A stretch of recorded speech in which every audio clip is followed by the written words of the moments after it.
Brought to you by Global St. Angelo's Venture Funding.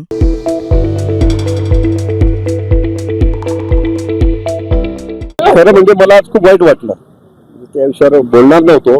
पण मला सांगा, तुम्ही दरवर्षी मला दाखवतात, म्हणजे बाबासाहेब आंबेडकर भारतरत्न यांच्या जयंतीमध्ये मी जेवढा पुढाकार घेतो तेवढं मी म्हणजे मला कोणाला कधी दाखवतो नाही. पण महाराष्ट्रामध्ये मी सांगेन, मी ते त्यात हार घालतात, त्याला जातात, करतात, हे कामच आमचं आहे. पण मी सर्वसामान्य कार्यकर्त्यांसारखा मिरवणुकीमध्ये शेवटपर्यंत हजर. तुम्ही माझ्या मतदारसंघात विचारा, मी असं म्हणत नाही, विचारा. म्हणजे सगळ्या जयंतीसाठी अग्रणी असतो, तालुक्यामध्ये सगळ्या गावात जयंती निघाली असते एवढा अग्रणी असतो. तिथे सगळी वाजवायची व्यवस्था सुद्धा मी करत असतो. आणि प्रत्येक निवडणुकीमध्ये ट्रॅक्टर सुरुवात असेपर्यंत त्याच्यावर बसून लेझिम खेळताना तुम्हीच मला दाखवतात. 40 वर्षामध्ये एकही वर्ष असं झालं नसेल की अंगामध्ये मी निळा शर्ट घालून बाबासाहेबांची जयंती साजरी केली नाही. एकही वर्ष असं नसेल. आणि तुम्ही सगळे तुमच्याकडे तुम्ही दाखवतील, सगळ्या चॅनलमध्ये तुम्ही दाखवतात. आणि खऱ्या अर्थाने बाबासाहेबांचे विचार असतील, समरसता असतील, ते जोपर्यंत मी काम करतो. माझ्या मतदारसंघात तुम्ही विचारा, प्रत्येक लग्न कार्यात, मरणात असं एकही विषय नसतो मी त्याकडे जात नाही. वाड्यात जाऊन जेवणारा मंत्री असताना आतापर्यंत आजपर्यंत सुद्धा मी कार्यकर्ता आहे.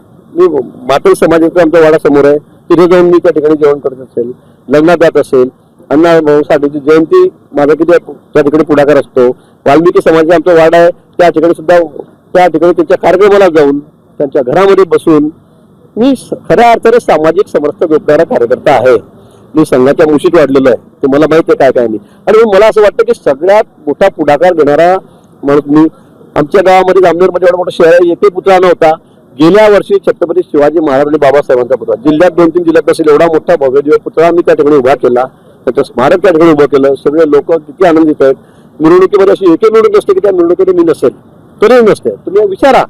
पण आता अनावधानानं एखादं नाव घ्यायचं राहून गेलं आणि म्हणून मला वाटतं त्याच्याबद्दल एवढं कशासाठी फार मी जाणीवपूर्वक काहीतरी अर्वाच्य बोललो, उलट सुलट बोललो. पण नाव राहिलं म्हणून तुम्ही एवढं त्याचं करावं, मला ते समजत नाही. हा विषय तर कसा आला, कशामुळे आला असं नाहीये. आता प्रजासत्ताक दिन होता, ठीक आहे, मी म्हटलं भारत माता की जय, वंदे मातरम, छत्रपती शिवाजी महाराज की जय. तुम्ही बसल्यात, बाबासाहेबांचं समजा अनावधानाने माझं नाव राहून गेलं. त्याबद्दल मी तात्काळ दिलगिरी व्यक्त केली. म्हटलं नाही, त्या भगिनीच्या भावना दुखावल्या असतील, मी दिलगिरी व्यक्त करतो. पण मी खरंच सामाजिक समरसता जोडणारा माणूस आहे. बाबासाहेबांचा अनुयायी सुद्धा म्हणून मी आहे, त्यांचे विचार जोपासणारा आहे. मला वाटतं यावर विषय थांबायला पाहिजे होता. पण अट्रॉसिटी गुन्हा दाखल करा असं आपल्याला नाही म्हणतात उलट. त्यामुळे तुम्ही समाजामध्ये असं काही शब्द पसरू नका, माझं असं म्हणणं आहे. तुम्ही कोणालाही विचारा, जळगाव जिल्ह्यामध्ये भुसावळला मी किती कोटी रुपये दिले विचारा, कोणी देत नव्हतं आतापर्यंत. मी किती कोटी रुपये दिले स्मारकासाठी बाबासाहेबांच्या, हे आपण तपास करून घ्या. जिल्ह्यात विचारा माझ्या. ज्या गोष्टीचा लवलेश सुद्धा आमच्या मनामध्ये येऊ शकत नाही. मला याचं वाईट वाटतंय, त्या गोष्टीचं वाईट वाटतंय की माझ्या एवढ्या सगळ्या या गोष्टी जोपासणारा माणूस मी म्हणजे पुढे सांगून कोणाला कमी लेखत नाही, पण महाराष्ट्रामध्ये नसेल. असं असताना माझ्यावर अशा पद्धतीने बोलावं त्याचं मला वाईट वाटतं. आता मला माहित नाही त्या आमच्या भगिनी कोण आहेत, काय आहेत, पण मी दिलगिरी व्यक्त केली की बाबा अनावधान झालं असेल, माझ्या मनामध्ये तसा हेतू नाही. आणि तुम्ही जळगाव जिल्ह्यात विचारा, या सगळ्या गोष्टींबद्दल माझ्या काय भावना असतात, सगळे उत्सव मी कशामध्ये साजरे करतो, सगळे तुम्ही विचारा. बाबासाहेबांच्या जयंतीच्या दिवशी सगळं गाव जेवण देणारा माणूस मी आहे. आणि त्यांच्याबरोबर बसून मी जेवतो स्वतः वाड्यामध्ये जेवण देऊन.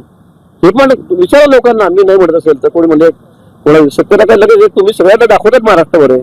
मग एवढं असताना सुद्धा अशा पद्धतीने माझ्याबद्दल काहीतरी लोकांची मला कलुषित करायची, असं बोललं जावं, मला याच्या खूप वेदना होत आहेत, मला या गोष्टीच्या. ठिकठिकाणी आता आंदोलनाची देखील हाक दिली जाते, वेगवेगळ्या संघटना त्यांनी करावं. त्यांना कोणाला काय राजकारण करत असेल तर मला काही माहित नाही. पण तुम्हीच माझ्या 40 वर्षापासून बाबासाहेब आंबेडकरांच्या जयंतीमधल्या भारतरत्न आहेत, आमच्यासाठी ते आदरणीय आहेत, पूजनीय आहेत, मला तुम्हीच दाखवा ना. 40 वर्ष झालं, माझं 1 वर्ष चुकलं का की अंगामध्ये या अशा निळ्या कलरचं शर्ट मी घातलं नाही.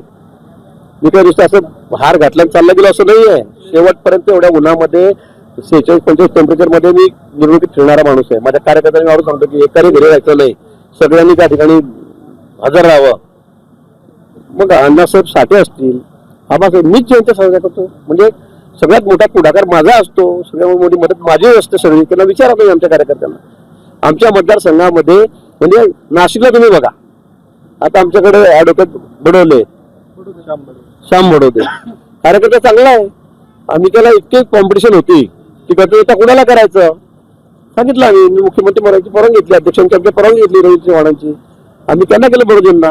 चांगले चांगले लोक मागत होते, सिनियर लोक मागत होते, पण म्हटलं नाही, बडोदे प्रामाणिक कार्यकर्ते निष्ठावान आहेत, त्याला दिलं पाहिजे. आम्ही दिलं. जळगावमध्ये सुद्धा तुम्ही विचारा, सगळे नगरसेवक या कॅटेगरीमधले आमचेच निवडून येतात. जामनेरला तर मला आठवत नाही 45 वर्षावर दुसरा कोणी म्हणून निवडून आला बीजेपी शिवाय. सगळे कमावर निवडून येतात, जिल्हा परिषदला येतात, पंचायत समितीला येतात, नगरपालिकेमध्ये सगळ्यांचे सगळे 100% आमचे निवडून येतात. मग हा विषय कसा काय येऊ शकतो? मला वाटतं उगाच लोकांच्या मनामध्ये काही दुसरा संशय असा आपण करू नका.